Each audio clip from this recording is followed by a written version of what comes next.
As I promised you in the previous video that we will do some exercises, so if you want to solve with me, bring your pen and the calculator, because this is all what we need.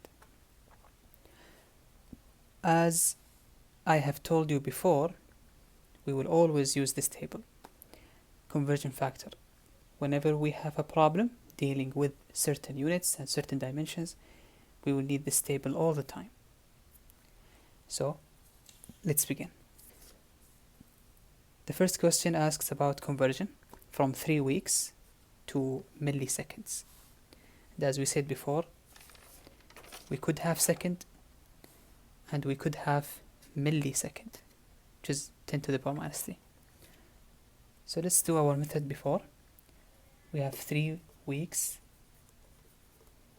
We want to cancel this 3 week somehow with this week. So I will put this week in the denominator, and then I will put 7 days in the numerator. This will be on the bottom, this will be on the top. So it will be, for every 1 week, we know we have 7 days. Okay?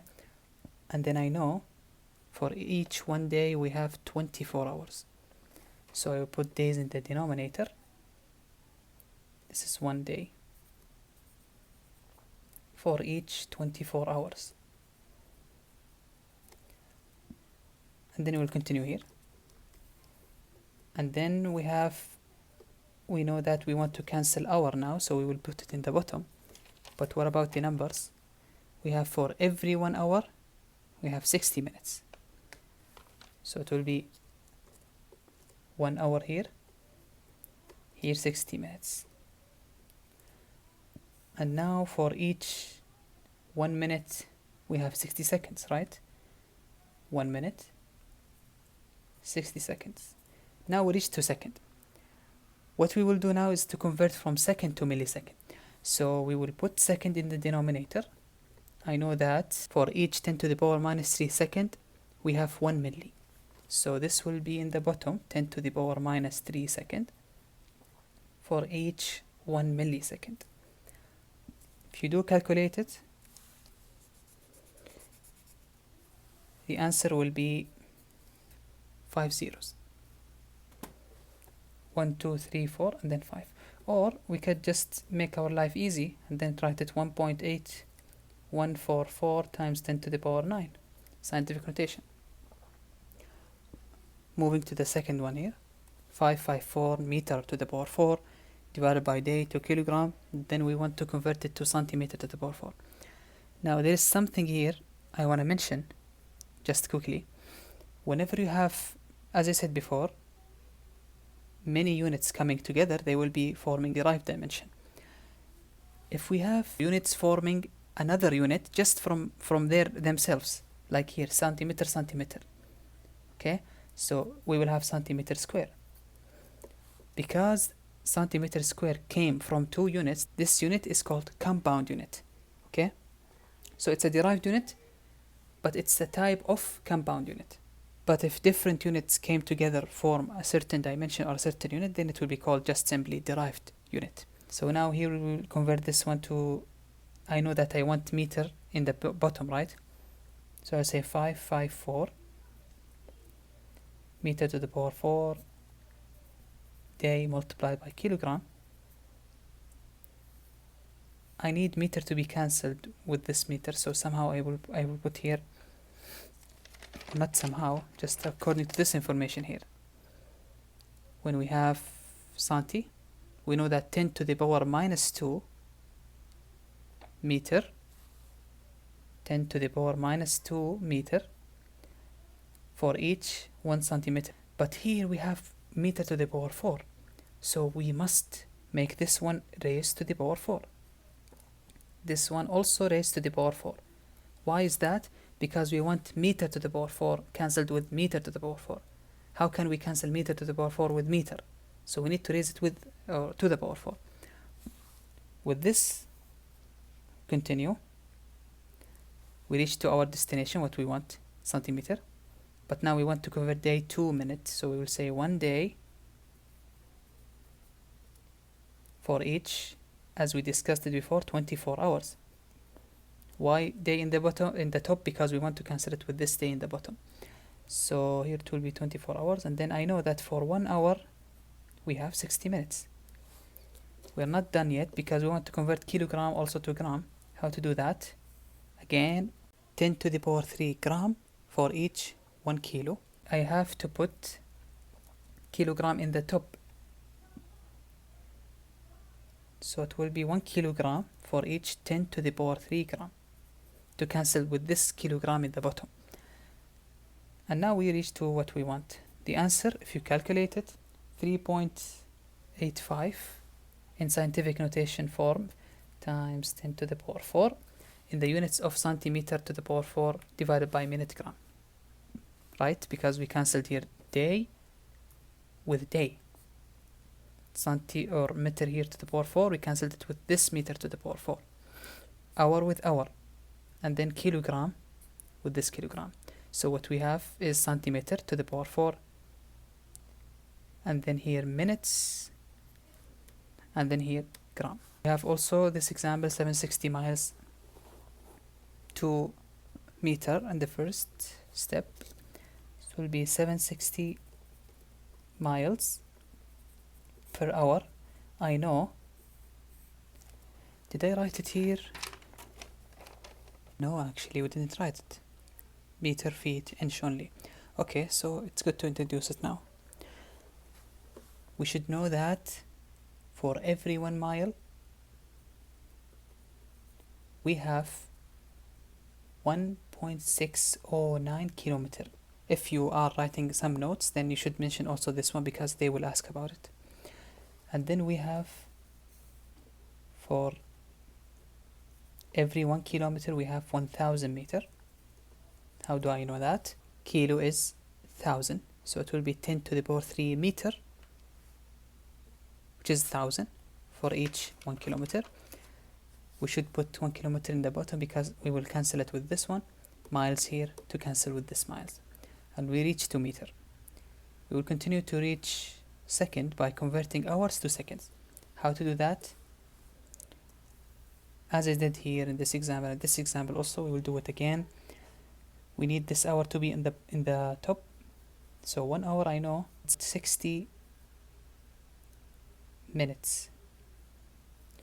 And I know that for each 1 minute we have 60 seconds. Minutes with minutes, miles with miles, kilometer with kilometer, and hour with hour. So we will end up having the same asked information, meter per second, meter, and then here second. If you do calculate it, the answer will be 340 approximately. It's actually 339.67, but you can a little bit approximate it to make it 340. But I myself do not consider it correct. So let's write it like this, meter per second. One last thing here, pound mass to pound force. Someone might say how they are related to each other. Pound mass is a unit of mass. Pound force is a unit of force, right? But we do know that if you multiplied this mass by gravity, for example, or by some acceleration in general, it will form a force. But here the problem is not the acceleration itself. The problem is with what we use to represent this acceleration. In the SI units, we know that G is equal to 9.8 meter per second. We know this from maybe high school. But in American system, if you want to represent this G acceleration due to gravity, then it will be 32, should be memorized by the way, 32.174 meter per second square, sorry.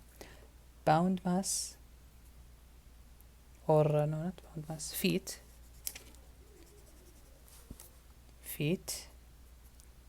per second square. So all we have to do now is to multiply 25 pound mass with this one, and the answer should be in a unit of pound force. Let's do it. 25 pound mass multiplied by 32.174 feet per second squared. The answer should be in unit of pound force. Of course not. Of course not, because we here have the conversion factor that we discussed in the first video. It says 0.22481 pound force is equal to 7.233 pound mass feet per second squared. This is the most important point I might discuss in this video, because you might say that 1 Newton equal to 1 kilogram meter per second square, but it's not the same when you discuss American system. Pound mass feet per second square, we have a conversion factor for it. 0.22481 pound force is equal to 7.233. So they are not equal, they do not have the same number, but they have actually different numbers. And how to cancel now pound mass feet per second square with pound mass feet per second square? This one, we should make it in the denominator to cancel it with the one here in the question. So we will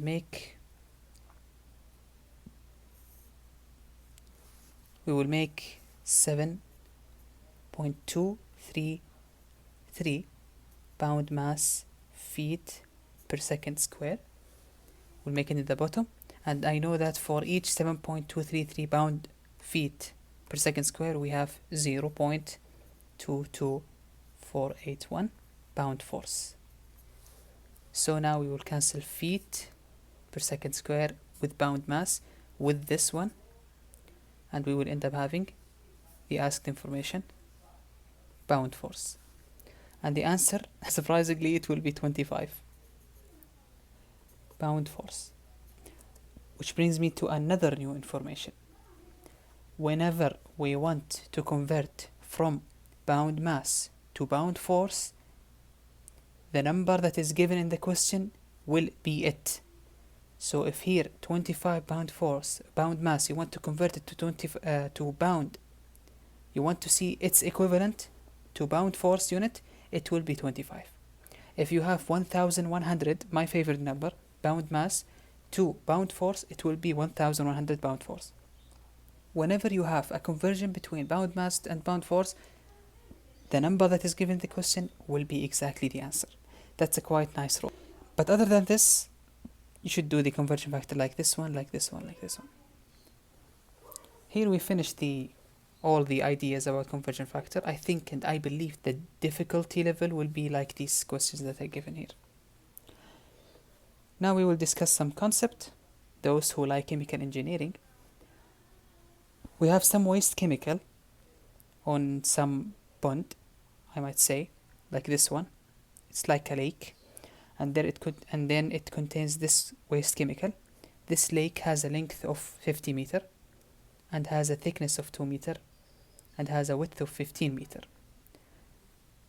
It's given that this density of this waste chemical is equal to 85.3 pound mass per feet cube.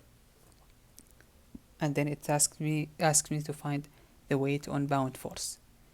Now here we are not given pound mass, so we cannot say this nice rule, we cannot use it. And of course we can't immediately use conversion factor because it's asking about the pound force unit, and here we have density.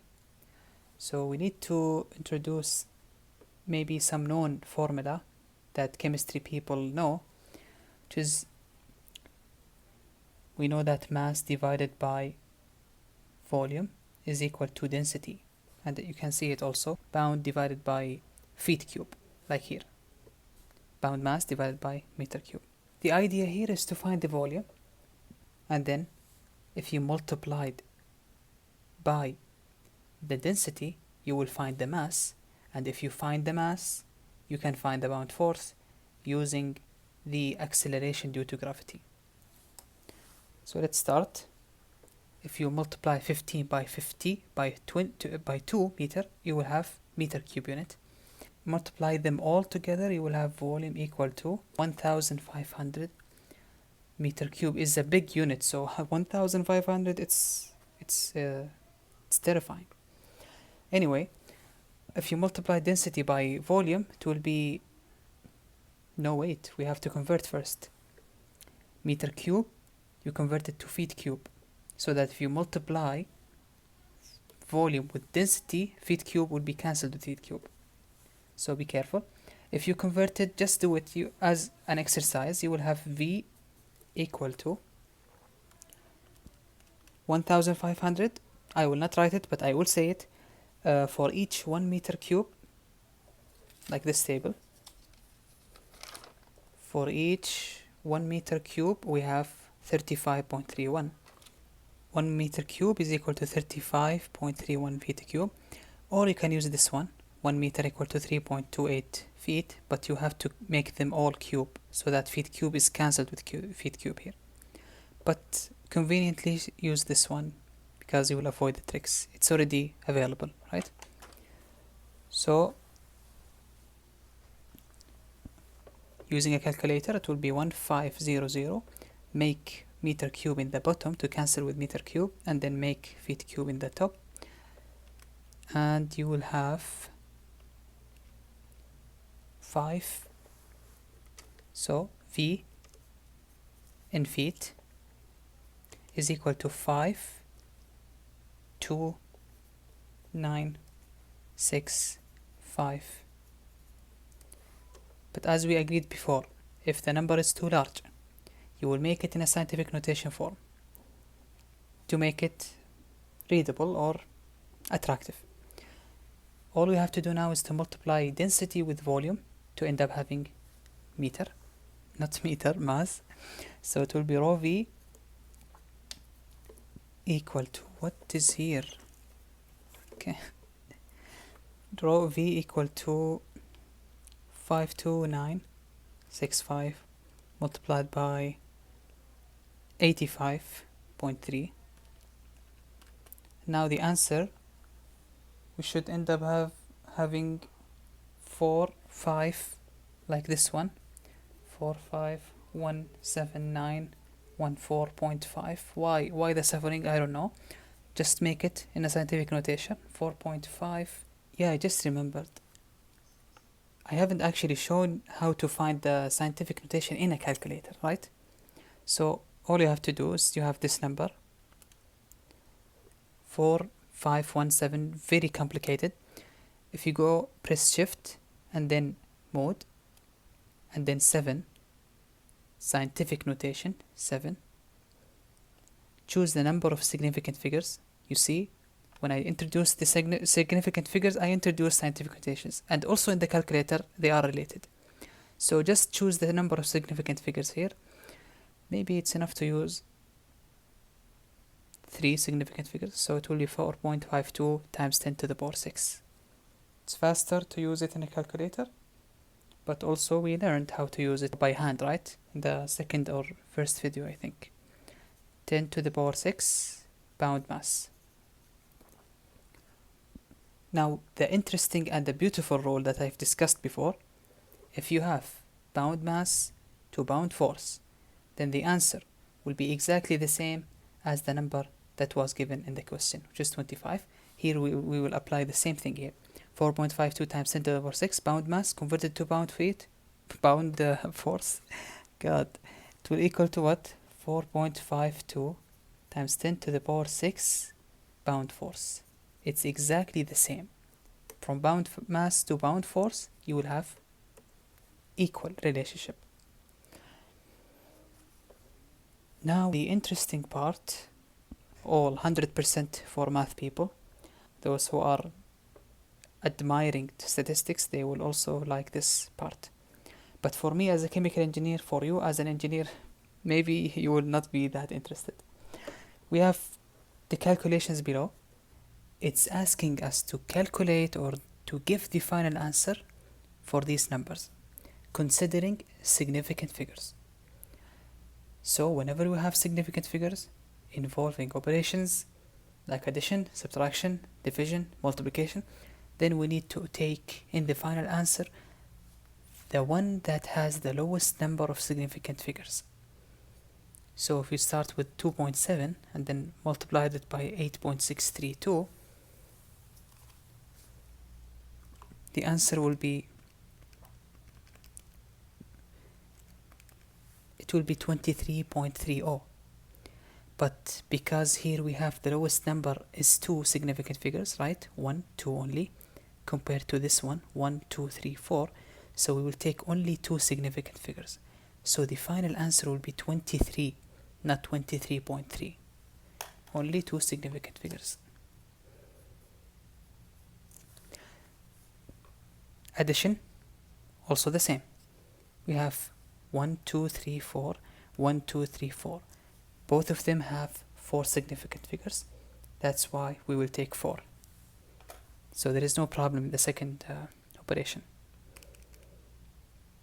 2.365 plus 125.2, 127.565. It will be 127.5. Stopping here, but because 6 here is greater than 5, we will round this number and make it 127.6. So it will be 127.6. What about this one? The number of significant figures here, 1, 2, 3, 4. But here 1, 2 only. So the answer will be numbers containing 2 significant figures only. So we'll do the operation. 3.6 times 10 to the power minus 4 divided by 45. It will be 8 times 6 to the power minus 8 times 10 to the power minus 6. But you can't trust the calculator here, because we are asked to write this one in a form of 2 significant figures. This is only 1, 8. So it will be 8.0 times 10 to the power minus 6. Does it really matter for engineers? No, we just need the number. Actually, we will make this one 1 to 8. But because we are doing this exercise, so we need to be careful and write the numbers as is. Then we have the last one, 1, 2, 3, 4. Always count the significant figures if you have this question. And I believe these types of question will be available or will be asked for chemistry students. Like 99% they will be asked about these things. But for us, we want this good stuff. Anyway, 4.753, 1, 2, 3, 4. And here we have only one significant figure, 9. So the final answer will be only one significant figure. 4.753 times 10 to the power minus 4, or 10 to the power 4, minus 9 times 10 to the power 2. The answer will be 46630. It might be better if I write it first in scientific notation. So it will be 4.6630 times 10 to the power, as I said before, mode, shift mode, 7, whatever number you want, 4.663 times 10 to the power 4. Now here only we have one significant figure, so we have to take the lowest significant figure number when we have operations, as I said before. So this one, all of this one, I will make it what? What is the next number here? 6. And 6 is greater than 5. So we'll upgrade this one, number 4, we'll make it 5. What will happen? It will be 5 times 10 to the power 4. Sometimes these operations are dangerous because we're approximating this number, make it 5 times 10 to the power 4. But here we are asked only to perform significant figure operations. So we really don't care. We just want the final answer to be correct. And I believe that's that. Today's video is not that heavy because it actually summarized what we have been doing in the last 3 videos. But if you want to exercise more, then I show you this one. Here, it basically asks you to draw what will you do to make this one linear. We have 4 examples, the 5th one here. And we have this data, temperature, vapor pressure, asks us to find 2-point linear interpolation. If you learn what we have done in the 3rd video about the 2-point linear interpolation, and if you understand this one from the previous video as well, then I think you will solve this one with a blink of an eye. It will not be hard for you at all. I already put the third video. It's available on the top left corner of your screen.